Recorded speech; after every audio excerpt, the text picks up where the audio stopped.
Baik, Assalamualaikum warahmatullahi wabarakatuh.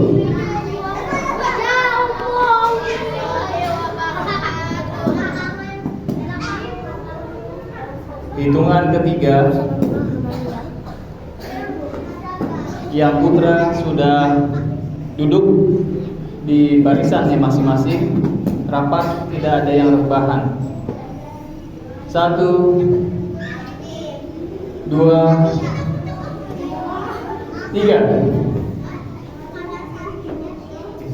Tidak ada yang bersuara, tidak ada yang berbicara, tidak ada yang mengajak ngobrol. Yang putri, halo ibu-ibu, silakan pakai mukena tanpa berbicara. Ya. Sekali lagi, Assalamualaikum warahmatullahi wabarakatuh.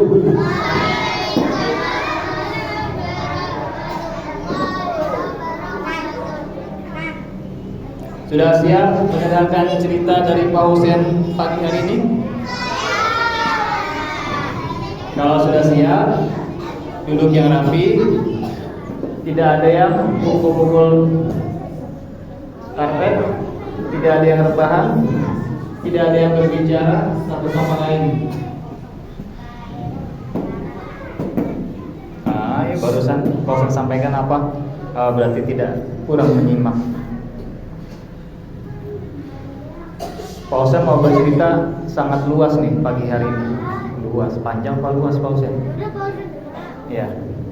Tepuk semangat.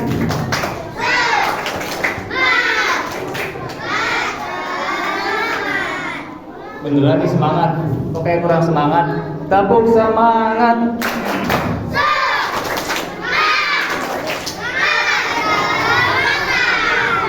Alhamdulillah. Alhamdulillah yang sudah masih kedengaran suara. Pak Husen belum mau mulai. Nanti Pak Husen bicara apa, kalian pasti kurang nyimak.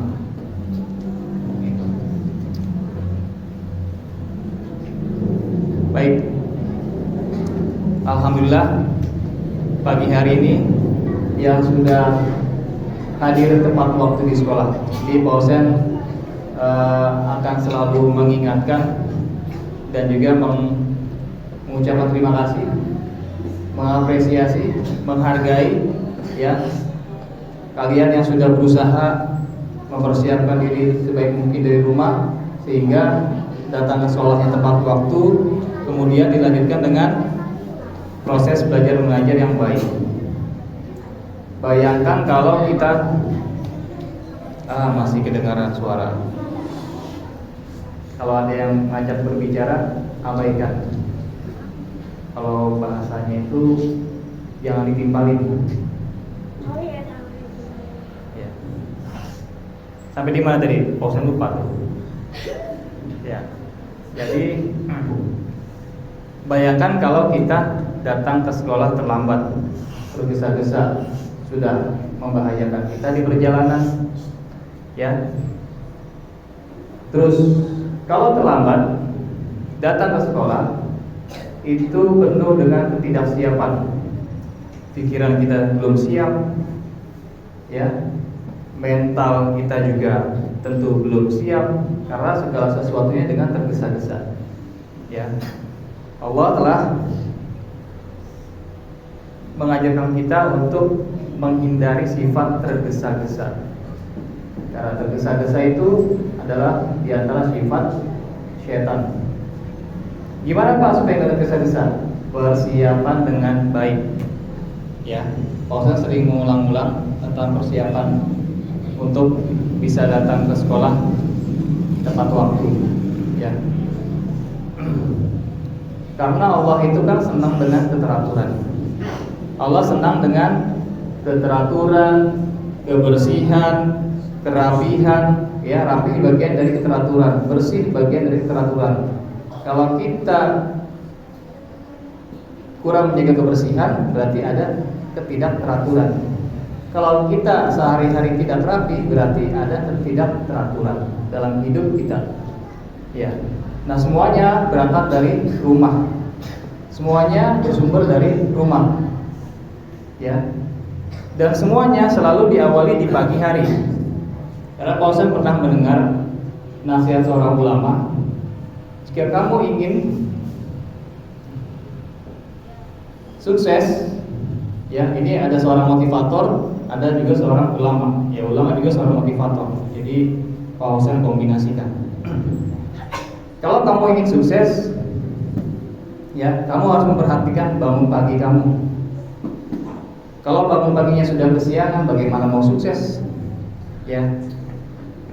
Terus seorang ulama juga pernah dalam sebuah pengajian beliau sampaikan, kalau kamu ingin baik sebuah perkara selama satu hari itu, maka perhatikan bagaimana kamu mempersiapkan segala sesuatunya di pagi hari. Jadi kalau pagi harinya kamu kurang prepare, kurang mempersiapkan diri, itu akan mempengaruhi hidup kamu selama satu hari. Paginya berantakan, siangnya kemungkinan berantakan, sore, malam, dan seterusnya. Seperti itu. Jadi bangun paginya tepat waktu, sholat subuhnya juga dilaksanakan di awal waktu, itu akan mempengaruhi. Kalau kamu bisa, Pak, gampang Pak, sholat mah nanti juga sebelum matahari terbit, gitu kan. Jangan. Perilaku seperti itu akan menular dalam kehidupan sehari kamu. Menular gimana Pak? Bisa jadi, kalau subuh aja seperti itu, bisa jadi zuhur juga begitu, bisa jadi asar juga begitu, bisa jadi maghrib, isya juga begitu, melalaikan waktu sholat. Sementara Allah senang dengan segala keteraturan. Allah sudah menetapkan segala sesuatu dengan ukurannya masing-masing. Ya. Ada yang tahu alam semesta? Nah, kalau saya bicara nih dari bawah ke atas nih, alam semesta yang sangat luas, tahu kan? Berdasarkan apa tuh namanya, berbagai macam sumber, ya, bahwa alam semesta itu Allah menciptakan melalui yang istilahnya namanya Big Bang, ledakan yang teramat sangat besar dari titik nol, tapi bukan IKN ya. Dari mulai sesuatu yang sangat padat, kemudian yang meledak, dan terciptalah alam semesta. Jadi Allah yang menciptakan alam semesta. Kemudian dari hari ke hari, bahkan per detik, alam semesta itu terus meluas. Dari zaman sebelum diciptakannya Nabi Adam sampai dengan hari ini dan seterusnya. Ya, di alam semesta itu, ya, ada berjuta-juta, bermiliar-miliar, triliunan, bahkan tak terhingga jumlahnya mungkin bintang, planet, galaksi, asteroid, batu-batuan alam di luar angkasa itu di alam semesta sangat banyak. Semua itu Allah sudah tetapkan berdasarkan ukurannya masing-masing. Itu ya, seperti itu. Allah menciptakan itu semuanya. Kemudian kita ke tata surya kita. Tata surya kita tuh berpusat di matahari. Ya, pusatnya di matahari. Kemudian yang mengitari matahari itu ada beberapa planet. Coba sebutkan planet apa aja? Jupiter, Saturnus, Uranus, Mars, Neptunus, Bumi, Venus, matahari. Ya, matahari itu pusat tata surya. Merkurius, ya. Pluto masih nggak Pluto? Ya. Pluto dia masih mengitari matahari, tetapi tidak lagi masuk ke dalam planet. Jadi bagian planet karena ukurannya kecil dan lain sebagainya. Itu semua mengitari matahari, ya, dengan ukurannya tersendiri, dengan keteraturannya yang sudah Allah ciptakan. Seperti itu. Ya, bayangkan kalau Allah menggeser sedikit aja jalur tata surya planet bumi, digeser sama Allah sedikit aja, tik, itu bisa berantakan. Ya, bisa berantakan. Mungkin juga bisa terjadi badai, topan, gempa bumi dan sebagainya, seperti itu. Ya, di sini Pak Husain ingin mengutip surah Al-Anbiya ayat 31 yang artinya, dan kami telah menjadikan di bumi ini gunung-gunung yang kokoh agar ia tidak guncang bersama mereka. Dan kami jadikan pula di sana jalan-jalan yang luas agar mereka mendapat petunjuk. Jadi gunung-gunung ini Allah ciptakan sengaja untuk mengokohkan bumi. Kalau nggak ada gunung-gunung, gunung itu kan semacam pasak. Nah, pasak, tiang, ya, tiang. Kalau nggak ada tiang atau pasak, masjid ini akan runtuh. Begitupun juga dengan planet bumi. Kalau Allah tidak ciptakan gunung-gunung, bumi itu pasti akan berguncang hebat. Ya, apalagi kalau lagi ada pergeseran lempeng bumi, itu pasti akan bergerak hebat. Seperti itu. Dalam surah Al-Furqan yang artinya yang memiliki kerajaan langit dan bumi, tidak mempunyai anak, tidak ada sekutu baginya dalam kekuasaannya, dan Allah menciptakan segala sesuatu lalu menetapkan ukurannya dengan tepat. Nah, di sini dan banyak ayat dalam surah Al-Quran lainnya yang menjelaskan tentang perkara itu. Jadi intinya adalah segala sesuatu jika kita laksanakan dengan teratur, itu akan apa? Akan membuat segala aktivitas, segala kehidupan kita, belajar kita di sekolah itu dengan sangat baik. Ya. Kadang-kadang Pak Husain pernah melihat ya, ada yang datang jam 7:30, ada juga yang datang jam 8. Pak Husain pernah mikir, ini bangunnya jam berapa?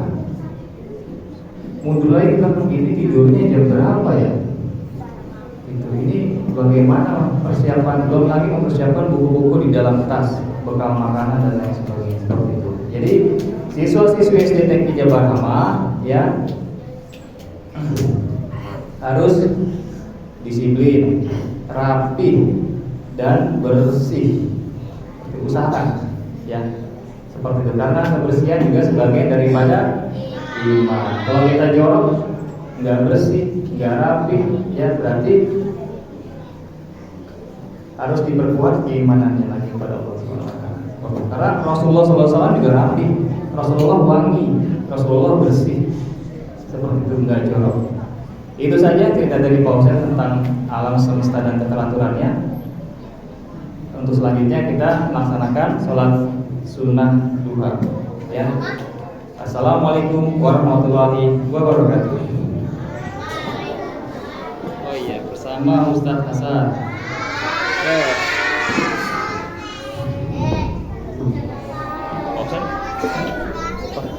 Pak Husain capek diri terus.